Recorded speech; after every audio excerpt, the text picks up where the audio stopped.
This is gonna be a fun one. This is gonna be real fun. What you call an icon living? Start a record label, Msfts just did it. Jaden Smith is a notorious celebrity, you know, not only known for just being the son of Will Smith, although he's built up his reputation outside his professional work, like in the acting and now musical fields, he's been a very nutty tweeter. And because he's so nutty, people kind of take him less seriously, really. So when he tries to be serious on this record, it's a little difficult, but if you try, maybe you'll get something out of this. Maybe, but not too much, because he is still extremely cringeworthy when it comes to writing, like, lyrics to a song. But the production on Syre is actually really good. Even on an asinine, laughable track like Batman with those really silly lyrics about the Batman and Joker, I could actually enjoy how the track sounded. As a single, I really didn't like it, but in the context of the record, it kind of fit in the track listing weirdly, and it ended up, like, I ended up being able to appreciate the production, the moody, cloudy production on this a lot more. It actually sounds quite nice. Even if this song overall was riding the line on just flat out imitating the song Jumpman by Drake and Future. The production shines especially on Falcon featuring Rory. The two seem to do a great job, but the song mostly flourishes after the first chorus, where I think the instrumental shift sounds a lot nicer and atmospheric and even aquatic.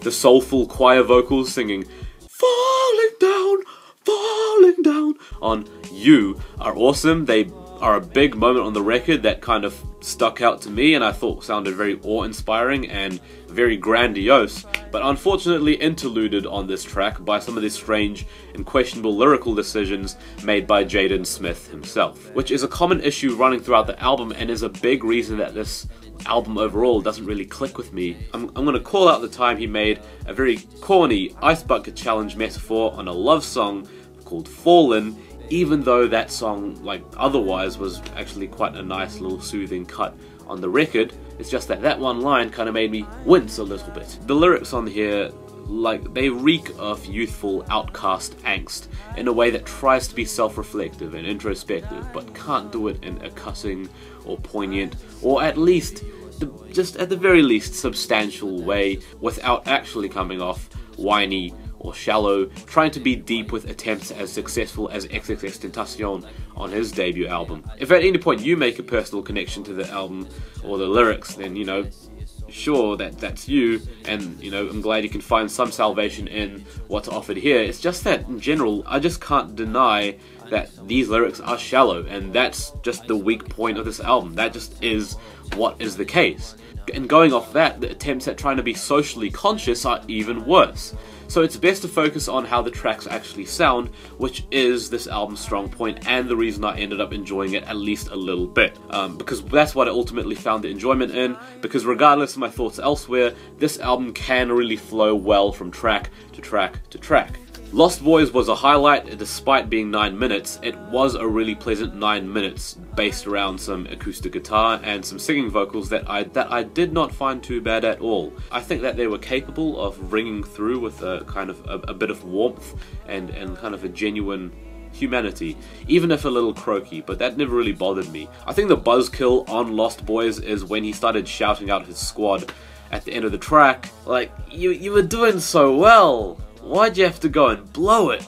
You had to shatter the pleasantry of this track. And it's not even the end of this album at this point, you still got a long way to go. This album is 1 hour and 30 minutes.